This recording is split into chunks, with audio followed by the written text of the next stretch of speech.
So I'm a licensed marriage and family therapist, and I'm also a mother. So over the last years, I've been exploring with other parents, how can we, in a very simple and relevant way, integrate IFS into our relationships with our children. And what I find is those little challenging or big challenging moments come up, and we instantly, knee-jerk reaction, have a response. And we want our child to be safe.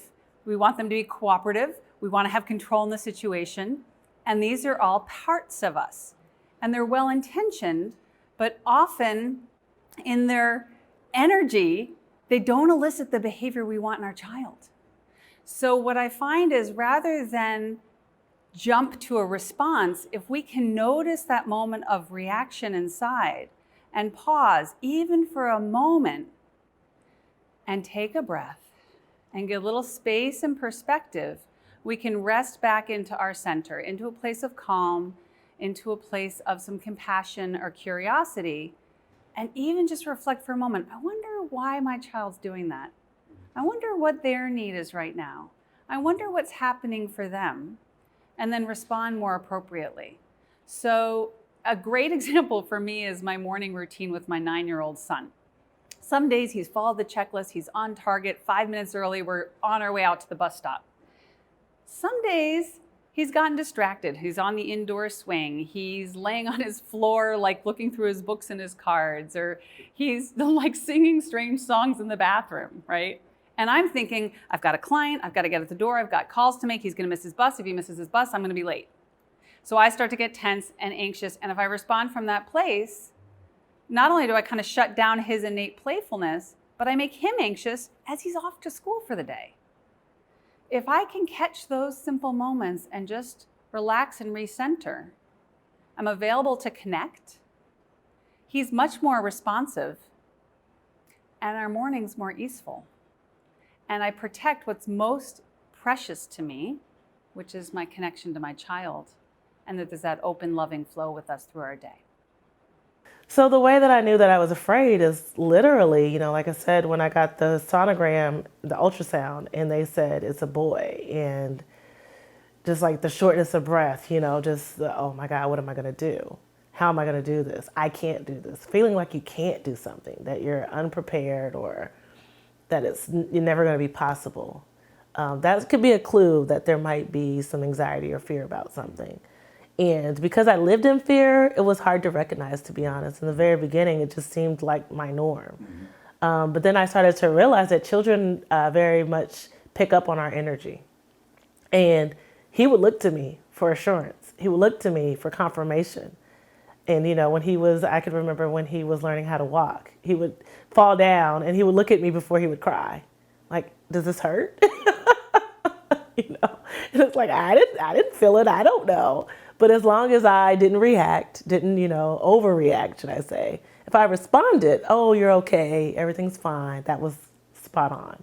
But if I, got anxious or panicked a little, then he would do the same thing. He would kind of follow my lead. So I learned to follow his lead, and we kind of intuitively just exchanged connection and relationship. And like I said, an exchange of energy, really, to really attune to one another. Like, I know that he's always watching me and looking for that reassurance. And I know to pick up on any cues that he might be giving me about what's going on. And then we talk, now that he's verbal, I can just be very open and say, hey, what's going on? And he asks a lot of questions. He talks a lot. And I really encourage, come to me. Like, I love that we have a trusting relationship. My parents had known about IFS, and when I was a child, my life would have been different in that I would have felt freer to express more parts of myself, freer to be both a good girl, which I easily was and got a lot of good feedback for, but also a bad girl and an adventurous girl and a, bitch. It would have given me permission to welcome all of myself and not had to, push away things that didn't seem okay to them, which was very limiting and took a long time to come back and welcome those. So a lot of wasted years. It feels like, maybe not, but it felt like it. what's so powerful really is that even a rudimentary knowledge of IFS, of the IFS model, can be extremely powerful and helpful in parenting. And so and I think we can take all the help we can get as parents. It's such provocative and intense and rich role and job, and these relationships are so important. I mean, there's nothing more important.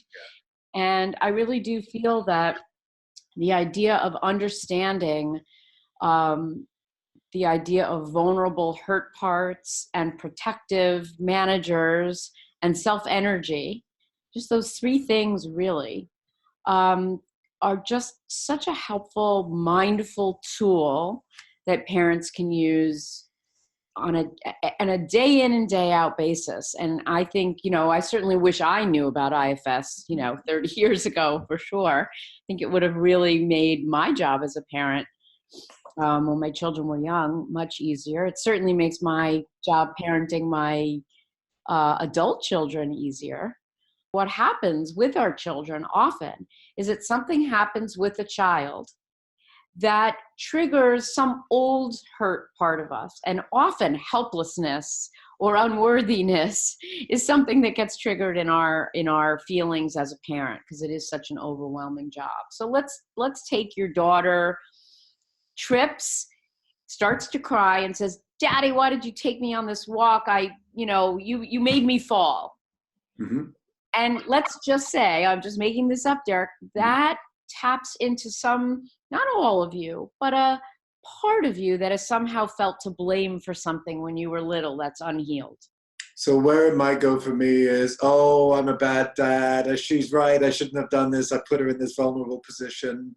Exactly. Yeah. So instead of being able to stay in that place that we talked about before, compassionate, perseverant, creative, calm, where you can go, where you can not take it personally. Because I think what IFS helps us to do is not take things so personally. Uh-huh. And you could sort of calm her down, to help her dust off, let her tantrum pass, not go to a place where you end up feeling badly about yourself. And then in turn, because we hate feeling badly about ourselves, maybe you turn it back on her and you get angry at her, right? And that's where we talked about hurt parts, and then we talked about other kinds of parts that come in to sort of make us feel better.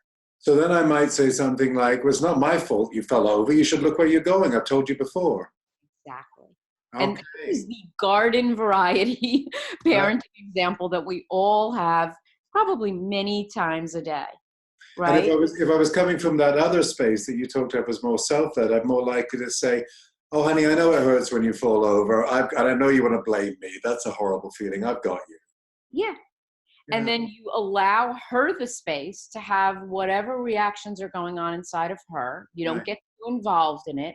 You stay in your sort of compassionate, you're separate, you're not getting so engaged, you're not taking the bait, you're taking care of yourself in that moment, right? If you notice like, ooh, I'm starting to feel like that bad dad feeling again, you stop, pause, hold yourself in warm regard, recognize that in fact, trips happen, falls happen. You let her work through her difficult feelings.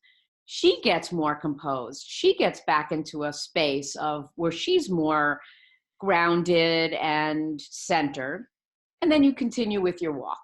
Okay, so it sounds like I could do both. I could notice a part of me that feels like a bad dad, say, "Hey, I know you feel that way. I've got you. That's a horrible feeling." And also say to my girl, "Hey, it's horrible when you fall over and you want to blame me. I get that too." So I can hold it for both of them, kind of. Exactly. And I feel like this idea, just this concept, even if you're not an IFS therapist or you're not in your own IFS therapy, just that idea of stopping and pausing, checking inside yourself, and extending yourself with compassion to your child,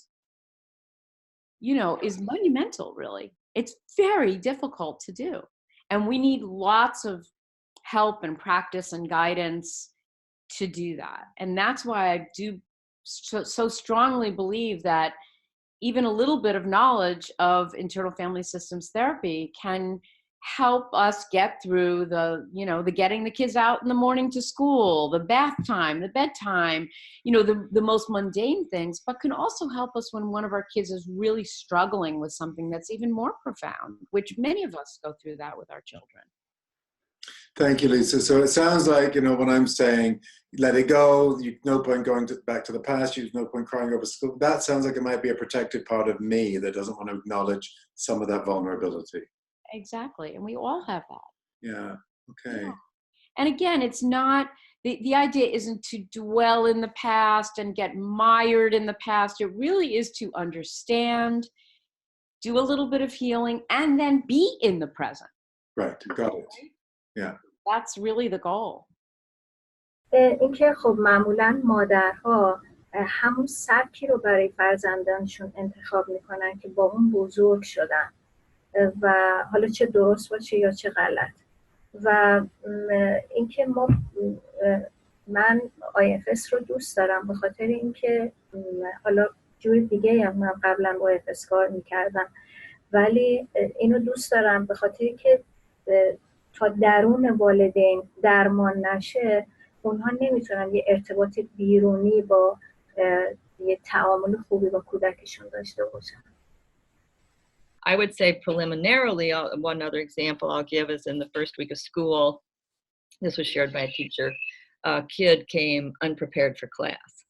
He didn't have his book or his notebook or his writing utensil or what have you. And she was able to stop in that moment. She says, always in the past, that would annoy me. I would be annoyed by that. In fact, I would take it personally. I took that as a personal affront to me that this kid did not come prepared for class. And I would have gone the way I would have gone, and it would not have gone well for this kid. So she said she was able to stop in that moment, work with her own parts around that, get some parts to step back, get curious, and be able to engage with that young guy about, tell me about not coming prepared to class. Of course, there were lots of reasons why he didn't come prepared for class. They had this lovely beginning of the year together, and his day and her day went much differently than it would have before. Great. So it's in those, and my sense in being around schools, it's going to be in those kinds of small moments that cascade for kids, that then if that had gone poorly, then the next thing would have gone poorly, and it would have ramped up until he's probably sent out before the school day's over. Yeah. Because it sounds like what you're describing there is when that teacher was blended with her annoyed part, right, which has a story to tell that may have very little to do with this kid. It has a story to tell in her own system. Right. But when she's blended with it, if she comes from there, this kid's going to get his protectors up. Right. They're just going to co-escalate, and like you say, it's not going to end well, right? So the intervention for her to be aware of her own part's role in that and to not come from that, right, very different outcome. Right? Yep. Ich kann nur allen, die mit Menschen und mit sich arbeiten, empfehlen, diesen speziellen systemischen Ansatz kennenzulernen. Ich habe mit keiner anderen Therapiemethode so rasche und nachhaltige Erfolge erlebt wie mit IFS. Yeah, so for a long time, when I first had my son, I was filled with fear. There was a lot of anxiety about raising a Black boy in our society and what that would mean. And so there was a lot of protective defenses, I guess, mm-hmm. and things that I would kind of restrict myself mm-hmm. with.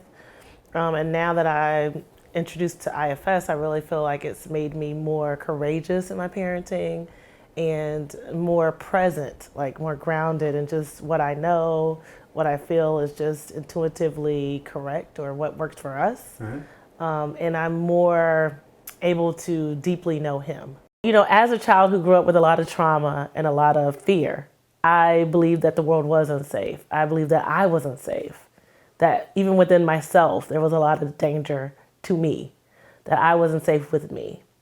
And so I think that when children grow up in those kind of environments, they really learn to live in a constant state of worry and anxiety that's consuming. So for me, the way to repair that, when I became a parent, I first of all, when I was pregnant, I did a lot of education. As a social worker, of course, I was already trained in child development, but there was still so many things I didn't know about parenting. So I went on this anxious drive to try to learn everything I could possibly learn, and it still wasn't enough. And I realized that it was because it was anxiety producing. It was driven by fear again. So I really had to just start to get curious about that. You know, there was something intuitive about saying you can't prepare for everything. You know, children are the least controllable people, in my opinion, because they're still learning the world. And that's good. That's a good thing. You know, you want to foster that curiosity that they're born with. And so for me, when I was introduced to IFS, it really gave me a tool and a language to be able to foster that curiosity and also have some courage that, yes, there are things that we can be afraid of and that we need to be safe about, but there's also still hope. You know, you can't get so overwhelmed with fear that you lose hope. For me, I think IFS and parenting,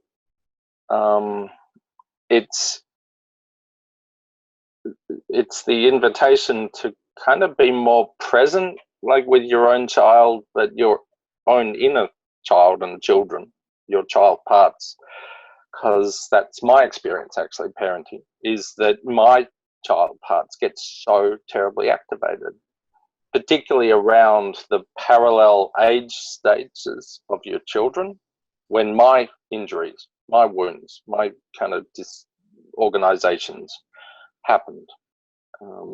And not to say that, you know, it only happens, you know, kind of between 3 and 4 or something. You know, the echo and the spread, the bleeding out from that, of course, you know, reaches out dimensionally to make one, you know, reactive or, you know, sensitive or closed in many ways, kind of at later developmental stages. I guess when I think about how, you know, without IFS language, we could kind of simply say, look, if someone can be more calm, self-soothed, we could say attuned, we could say, you know, have their ventral vagal activation rather than, you know, a closed down or a overworked, you know, a firefighter or a, you know, kind of manager kind of flattening, or, you know, that all of that language is helpful. And I guess the IFS language kind of makes it more dimensional, but it, you know, almost irritatingly kind of keeps pushing you to see your own children as dimensional and your own experience as dimensional. You know, I very much like a kind of mnemonic, and this is going to be a longer interview if we want to go into that, but, you know, like a little kind of memory aid that I have, you know, around what children need to develop, and this is children of all ages, you know, like adults or adults of all ages who one day might grow up. You know, I have a kind of notion like that. Yeah. That you know, that what we need in order to develop is a sense of place and belonging. That's one thing. And you know, kind of, we also need like nurturance, and we need support,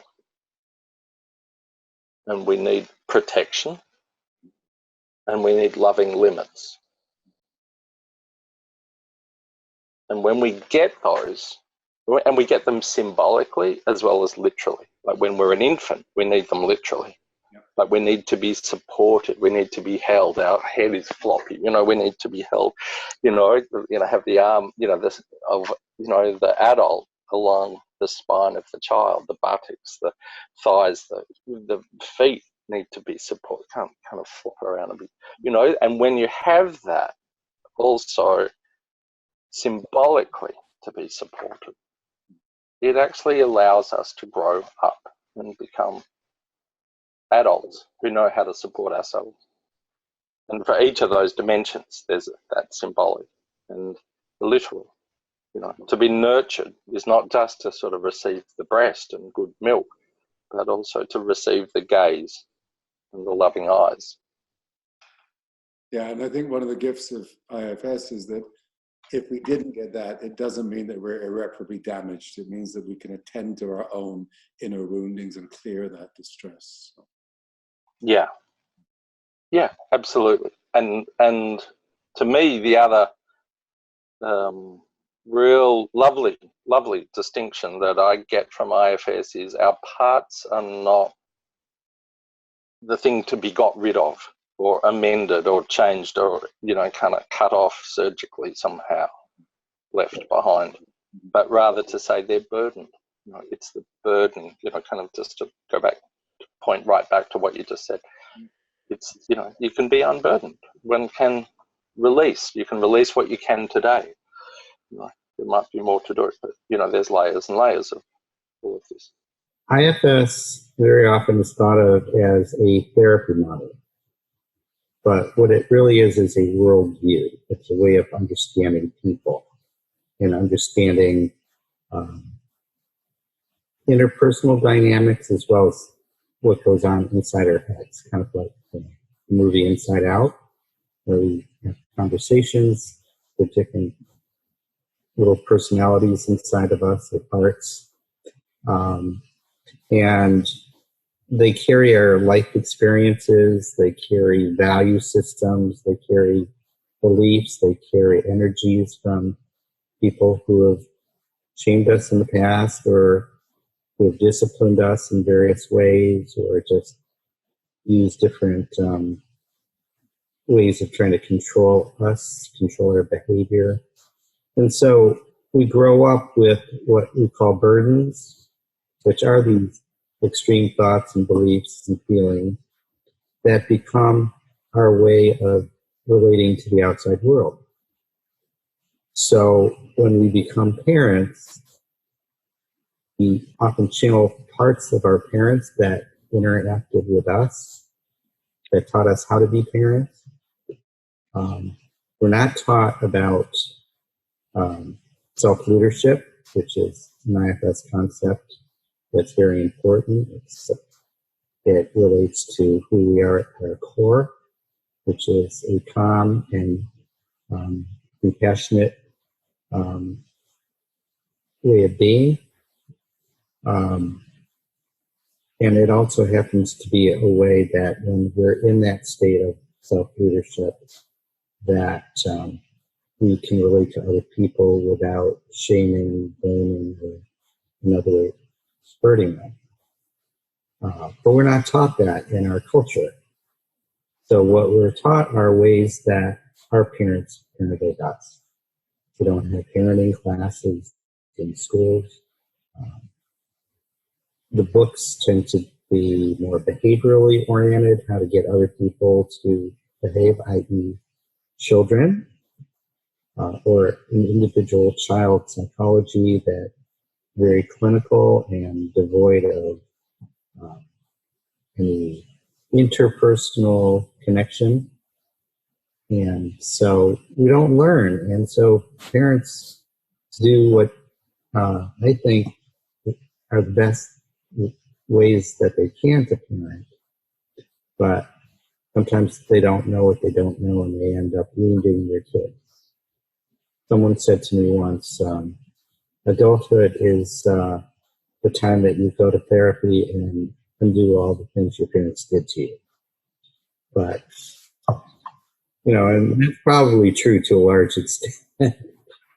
However, I think since we now have this technology of IFS that allows us to work with our own internal system to understand how we were wounded and to also know how our children react the way that we reacted when we were children, we can catch ourselves from letting the parts of us take over that are reactive to a situation, reactive to when our children do something that triggers a sense of embarrassment or shame or fear, or out of the mouth of babes, secrets are revealed about the inner workings of our family that we don't want to share with others, or otherwise makes us vulnerable. So, what we're calling self-led parenting really is mostly about doing our own work inside of us and catching the parts of us that are being reactive and extreme with our kids.